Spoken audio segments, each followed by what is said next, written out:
आज इस INS विक्रांत पर अपने नेवल वॉरियर्स के साथ मिलकर मुझे बेहद खुशी हो रही है।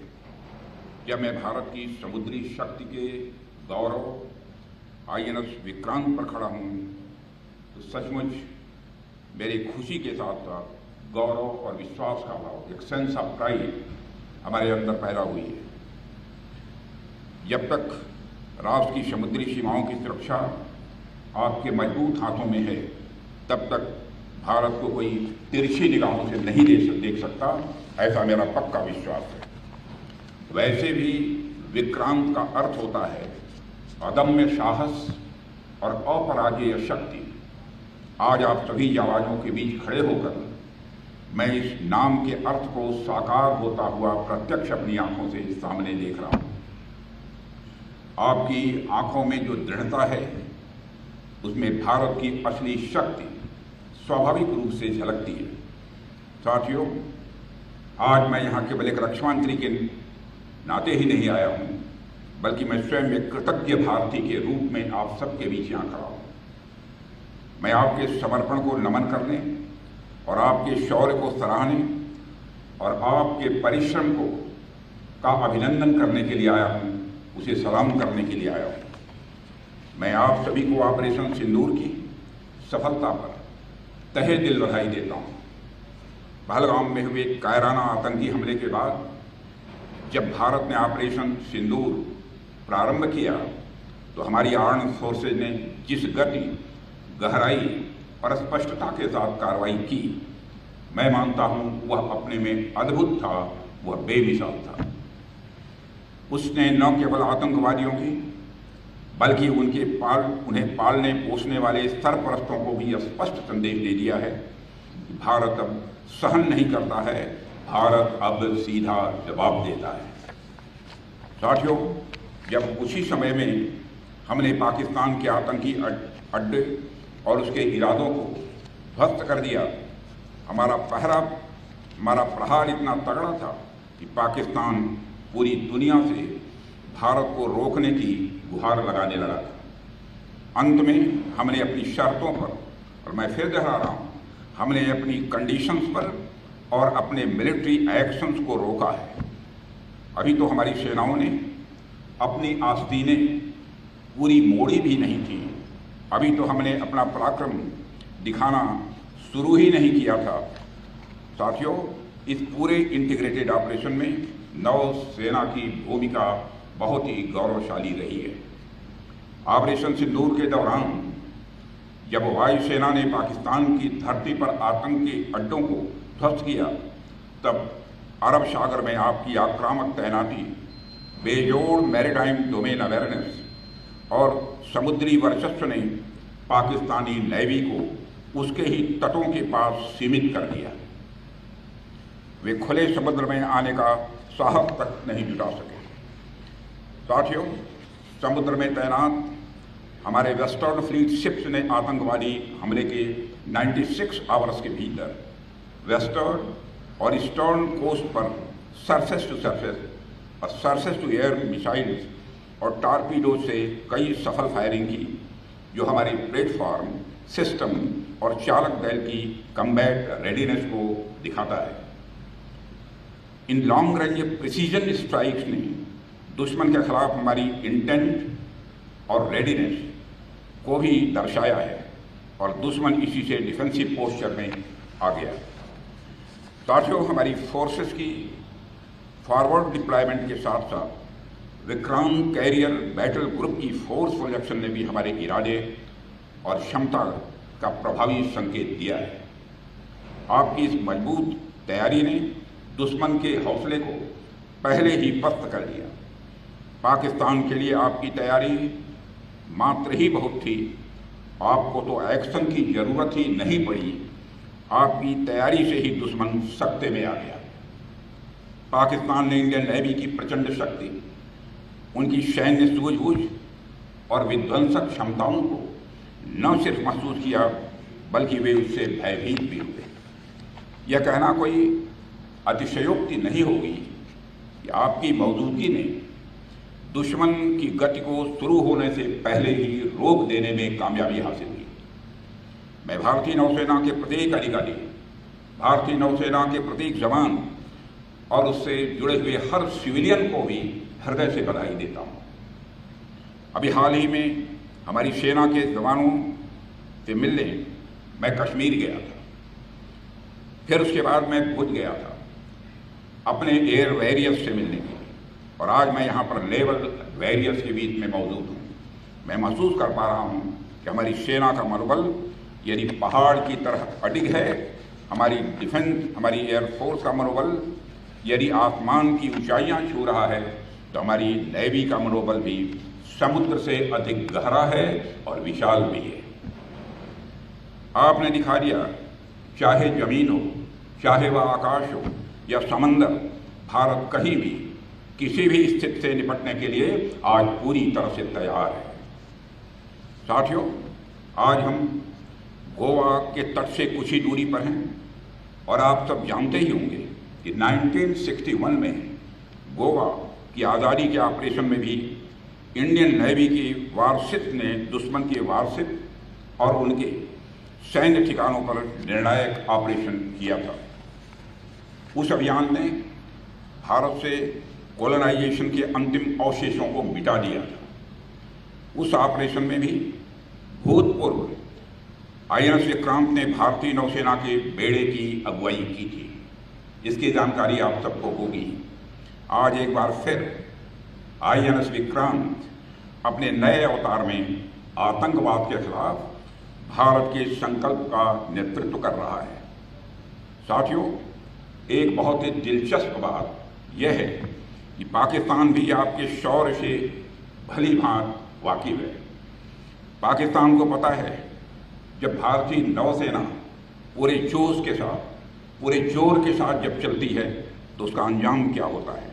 1971 इसका गवाह है कि जब इंडियन नेवी हरकत में आई थी वह 1 से 2 हो गया था।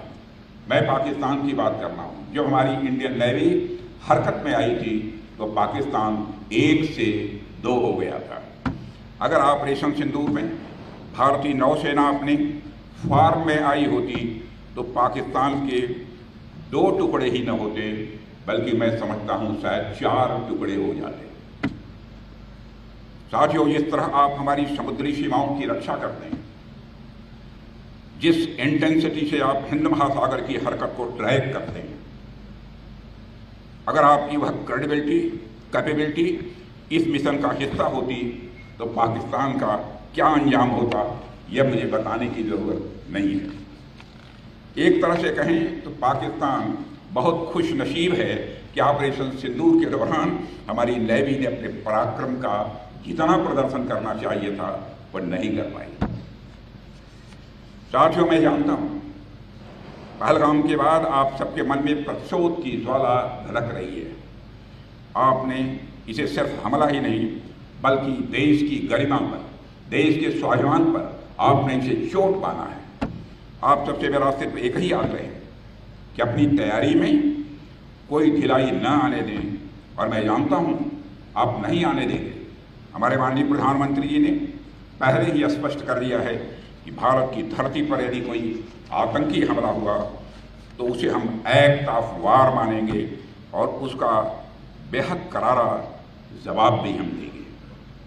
मैं आप सभी से कहना चाहता हूँ कि आप अपनी तैयारियों में कोई कमी न रखें। अब तक जो हुआ वह तो वार्म अप था।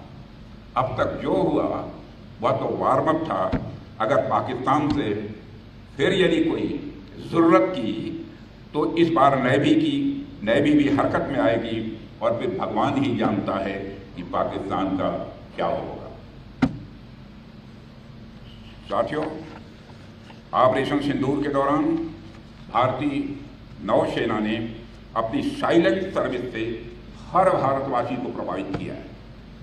खामोश रहकर भी भारतीय सेना ने पाकिस्तानी सेना को बांध कर रखने में कामयाबी हासिल की है।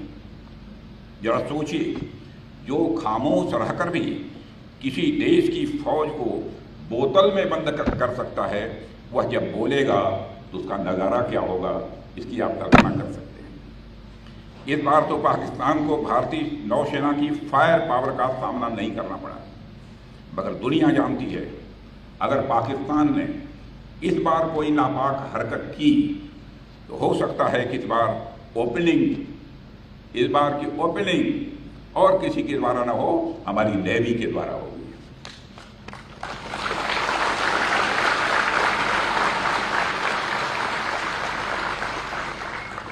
साथियों, पाकिस्तान को यह समझ लेने की जरूरत है आतंकवाद के जिस खतरनाक खेल को वह आज़ादी के समय से ही खेलता आ रहा है, उसकी मियाद अब खत्म हो चुकी है। अब जब भी पाकिस्तान भारत के खिलाफ किसी आतंकवादी हरकत को शह देगा तो न केवल उसका खामियाजा उसे भुगतना पड़ेगा, बल्कि हर बार की तरह उसे हार का भी सामना करना ही पड़ेगा। ऑपरेशन सिंदूर सिर्फ एक मिलिट्री एक्शन नहीं थे, बल्कि आतंकवाद के खिलाफ भारत का एक फ्रंटल असॉल्ट है। हम आतंकवाद के खिलाफ हर उस तरीके का इस्तेमाल करेंगे जो पाकिस्तान सोच सकता है, मगर हम उन तरीकों का भी इस्तेमाल करेंगे जो पाकिस्तान कभी सोच भी नहीं सकता है। पाकिस्तान की धरती से भारत विरोधी गतिविधियां खुलेआम चलाई जा रही हैं। भारत आतंकवादियों के खिलाफ सरहद और समंदर के इस पार और उस पार दोनों तरफ हर तरह का ऑपरेशन चलाने के लिए पूरी तरह से स्वतंत्र है। आतंकवाद के खिलाफ अपने नागरिकों की सुरक्षा करने के अधिकार को आज पूरी दुनिया अच्छी तरह से एक्नॉलेज कर रही है। इस काम को करने से आज भारत को दुनिया की कोई ताकत रोक नहीं सकती। पाकिस्तान के हक में यही बात होगी कि वह अपनी जमीन पर चल रही आतंकवाद की नर्सरी को अपने हाथों से उखाड़ देंगे। इसकी शुरुआत उसे हाफिज सईद और मसूद अजहर जैसे आतंकवादियों को भारत के हाथों में सौंपने से करनी चाहिए। यह दोनों न केवल भारत में मोस्ट वांटेड टेररिस्ट की सूची में हैं, बल्कि ये यूनाइटेड नेशंस की डेजिग्नेटेड टेररिस्ट की लिस्ट में भी शामिल हैं। हाफिज सईद मुंबई हमलों का गुनाहगार है, कौन नहीं सच्चाई को जानता है। समुंदर के रास्ते मुंबई में मौत बरसाने का जो गुनाह उसके संगठन ने किया है, बहन भाइयों, उसको आज भी हम भूले नहीं हैं। मेरे देश के बहादुर जवानों, उसका इंसाफ होना चाहिए और मैं मानता हूं कि कभी न कभी उसका इंसाफ होकर रहेगा। यह काम पाकिस्तान में नहीं हो सकता है। मुंबई हमलों के एक आरोपी तहूर राणा को पिछले दिनों भारत लाया गया है। पाकिस्तान की ओर से बार बार बातचीत की पेशकश की जा रही है। कल ही पाकिस्तान के प्रधानमंत्री ने फिर यह बात दोहराई है, मगर भारत ने साफ कह रखा है कि बात होगी तो आतंकवाद पर होगी, बात होगी तो पाक ऑक्युपाइड कश्मीर पर होगी। अगर पाकिस्तान बातचीत को लेकर गंभीर है तो उसे हाफिज सईद और मसूद अजहर जैसे आतंकवादियों को भारत को सुपुर्द करना चाहिए, ताकि उनके साथ भी इंसाफ किया जा सके। उनके साथ का इंसाफ कैसा होना चाहिए यह मुझे बतलाने की जरूरत नहीं है। साथियों, पाकिस्तान इस बात को गांठ बांध कर रखे कि हमारी नेवी अगर एक ओर समुंदर की तरह शांत है तो दूसरी ओर वह समुंदर की तरह सुनामी लाने की भी क्षमता रखती है। यह है हमारी भारत की नेवी। अभी कल ही मैं नेवी के 2 जाबाज वीरांगनाओं से मिला हूँ, लेफ्टिनेंट कमांडर दिलना के और लेफ्टिनेंट कमांडर रूपा के। 8 महीने तक समुद्र में नाविका सागर परिक्रमा करके हमारी वह दोनों बेटियां भारत अपने वतन को वापस लौटी। और जब मैं उनसे मिला था तो उनके चेहरे पर एक सेंस ऑफ कॉन्फिडेंस, एक आत्मविश्वास का भाव स्पष्ट रूप से दिखाई दे रहा था। और उस समय 8 महीने के बाद भी चेहरे पर न कोई शिकन थी, न चेहरे पर कोई थकान थी। वो भले ही 8 महीने तक समुद्र में रही, लेकिन उनके अंदर उत्साह और जोश की कोई कमी मुझे नहीं दिखाई दी। यही आपकी ताकत, यही इंडियन नेवी की ताकत है और आपकी इसी ताकत को पूरे देश को पक्का भरोसा है। मैं ये बात फिर से बेहद दृढ़ता से कहना चाहता हूँ कि ऑपरेशन सिंदूर अभी खत्म नहीं हुआ है। वह सिर्फ एक विराम है, एक कामा है, एक चेतावनी है। अगर पाकिस्तान ने फिर वही गलती की, यानी पाकिस्तान ने फिर वही गलती की, तो भारत का उत्तर और भी कठोर होगा और इस बार उसे संभलने का मौका भी नहीं मिलेगा। मैं इस अवसर पर यह भी कहना चाहूँगा कि इस ऑपरेशन की एक खासियत यह भी थी कि हमारी तीनों आर्म्ड फोर्सेज ने बेहतरीन तालमेल दिखाया है। वेरियस मिनिस्ट्रीज और गवर्नमेंट एजेंसीज के साथ कोऑर्डिनेशन भी बहुत ही सीमलेस रहा है। कुल मिलाकर सभी स्टेक होल्डर्स की एक्टिव पार्टिसिपेशन से ही यह ऑपरेशन सक्सेसफुल हो पाया है। साथियों, आज हम एक ऐसे युग में हैं जहां युद्ध सिर्फ गोलियों और बमों से नहीं लड़े जाते, बल्कि साइबर स्पेस, डाटा डोमिनेंस और स्ट्रेटेजिक डेटरेंस से भी लड़े जाते हैं। और मैं यह गर्व के साथ कह सकता हूं कि हमारी नेवी इन सभी क्षेत्रों में मजबूती के साथ अपने कदम आगे बढ़ा रही है। साथियों, इंडियन नेवी आज सिर्फ हिंद महासागर की प्रहरी नहीं है, बल्कि एक रणनीतिक ताकत बन चुकी है, स्ट्रेटेजिक पावर बन चुकी है, जो इंडियन ओशन रीजन में भारत की उपस्थिति को सशक्त बनाती है और शत्रु को यह चेतावनी देती है। भारत अब केवल रीजनल पावर नहीं है, भारत अब केवल क्षेत्रीय शक्ति नहीं है, बल्कि वैश्विक शक्ति बनने की दिशा में तेजी के साथ भारत अग्रसर हो रहा है, हमारे प्रधानमंत्री मोदी जी के नेतृत्व में। साथियों, INS विक्रांत की मौजूदगी, उसकी मारक क्षमता और आप जैसे रणबांकुरों की अडिग निष्ठा, यह सब मिलकर भारत को एक ऐसे मुकाम पर ले जा रहे हैं जहां से कोई भी चुनौती हमारे सामने छोटी नजर आ रही है। साथियों, आपका जीवन अनुशासन, समर्पण और इस दोनों के साथ साथ बलिदान की भी मिसाल है। जब देश चैन की नींद सोता है, तब आप समुद्र के सीने पर तैनात रहते हैं। आप न दिन देखते हैं, न रात देखते हैं, न मौसम देखते हैं, न आप परिस्थिति देखते हैं। भारत को आप सबके ऊपर गर्व है और आप मुझे पूरा भरोसा है, चाहे हालात कैसे भी हों, आप हर समय उस चुनौती के लिए तैयार रहेंगे। ठीक उसी तरह मैं आपको आश्वस्त करता हूं, प्रधानमंत्री जी के कुशल मार्गदर्शन में हमारी सरकार भी आप सभी को मजबूत बनाने और आपके वेलफेयर के लिए हमेशा तैयार थी, तैयार है और तैयार रहेगी। मेरी हार्दिक शुभकामनाएं आप सभी के साथ हैं और आपके सभी परिवार सदस्यों के साथ हैं। इन्हीं शब्दों के साथ मैं अपना निवेदन समाप्त करता हूं। बोलिए भारत माता की जय, भारत माता की जय, भारत माता की जय। इंडियन नेवी जय, भारतीय नौसेना जय, भारतीय नौसेना जय। क्या बात है।